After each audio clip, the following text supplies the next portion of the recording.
everyone, Jess here, and today I'm joined with Micheál, CEO of Armac Systems.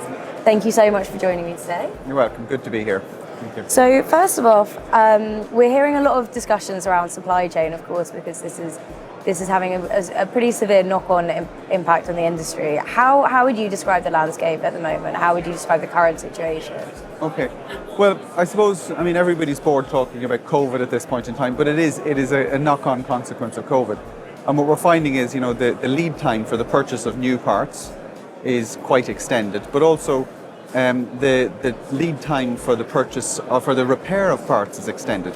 And one of the phenomenons we're seeing is that it's not just that, kind of every part is taking longer. Some parts go out, come back in the normal time, and other parts can be effectively, you might as well just regard them as scrapped. So the normal provisioning models are effectively, you have to think about it in a completely different way. So that's at the kind of the microscopic level. But then, of course, the knock-on effect is, ultimately we're repairing parts to make aircraft available to fly. And so what ends up happening is we have more aircraft unavailable. And so, and what does that mean? Airlines are under there's a huge demand for aircraft to fly. At the end of it, it simply means that airlines have to have more aircraft. So the end of lease are being extended. The retirement of aircraft has been extended. So airlines are holding more aircraft for longer, higher costs. And it's golden time for traders. So I suppose that's just the environment we're finding ourselves in. And it also, like listening to various people at these type of events, it's not getting better anytime soon. So it's a big problem. Okay, so that maps out the problem. And then if we start thinking more solution oriented, how can effective MRO inventory management, how is that already making a difference to companies sort of dabbling in this? Well, I suppose that there's a number of, if people are cognizant and thinking about that, they're immediately sort of thinking, well, what can I do about it? How can we mitigate it? And what we see, some of our customers are being very innovative in this way. First of all, a lot of the parts are very slow moving, meaning, they're highly reliable, which is a good thing. We want our aircraft reliable. So it means that a lot of the parts you don't see breaking down very often. So we see people, first of all, being more intelligent about not just using average repair times when calculating stock levels, sort of saying, well, look, what's happening in the more recent past, that's the first thing. But also then thinking, well, let's reach out to these suppliers and say, are you having supply chain problems? And collaborating with the suppliers and feeding kind of what they believe their demand is going to be. So a lot more collaboration. But also another thing that people are doing is they're applying engineering to the problem. Real hard, proper engineering. Do I need these mods carried out? Can I have alternate work scopes? Can we consider the interchangeability? So things that people can do to mitigate supply issues and kind of, let's say, relax things a little bit more. Not damaging safety or anything like that, but just say kind of the nice to haves now are kind of let's postpone them, because if we do these things, we're going to end up in trouble. So if you can be proactive with these things and consider, more relaxed around, we would like to have the best part, but we work with interchangeability a bit more. All these kind of things can help. Fantastic. And then how are we seeing technology underpin some of these, like you say, the collaboration side, the preemptive side, all of that? Where does tech come into it? Well, the technology comes in terms of proactively identifying shifts in things. Like, for example, the data, using your data, identify, going to the marketplace, there's various systems available, and you can go and proactively say, are there supply chain issues before we see them? Be proactive, look at your attributes associated to parts. And so it's about, and then taking that data and making better planning decisions. Sometimes it means you've got to spend more money, but you're spending money to save even a small amount to save even more. So it's about making these decisions, using your data and using systems like our software Reassess to help improve the decision support around managing the supply chain issues better.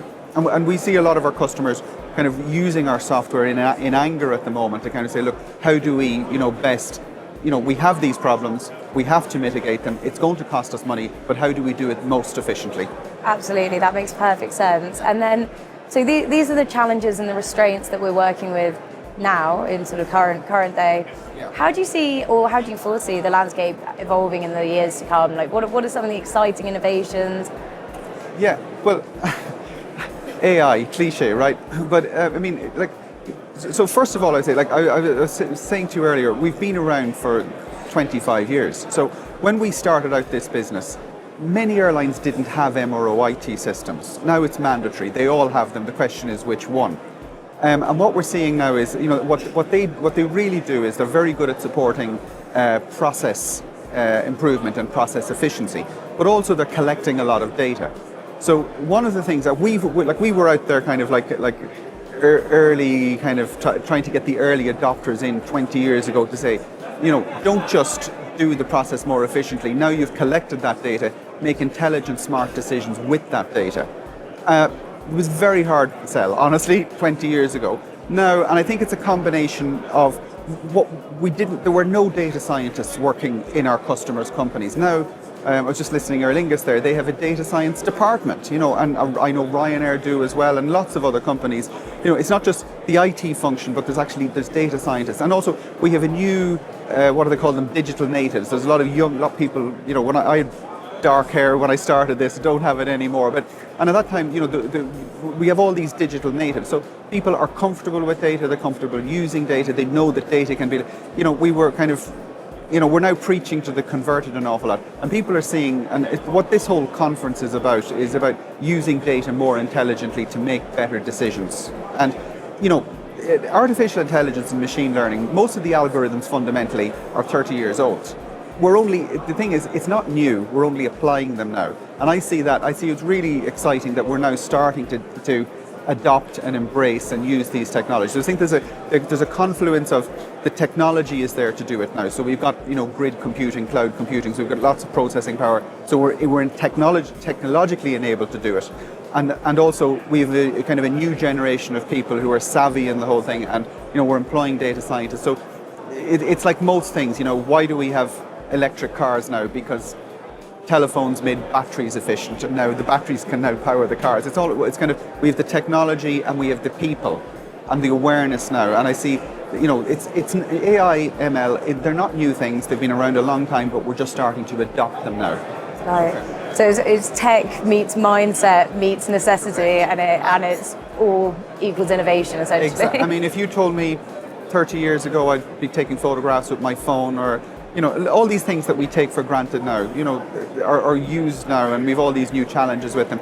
It's the same in our business, which is great. And I think we're catching up, and we're catching up fast. I think everybody thinks that we're laggards and we have data quality issues and everything. We're not. We're starting to kind of catch up and overtake, I think, within the aviation industry. Fantastic. Well, I'll be excited to see how that develops. And then you already spoke a little bit about being here today at the event. Why did you decide to join us? How do events like this help drive the innovation that we've been talking about?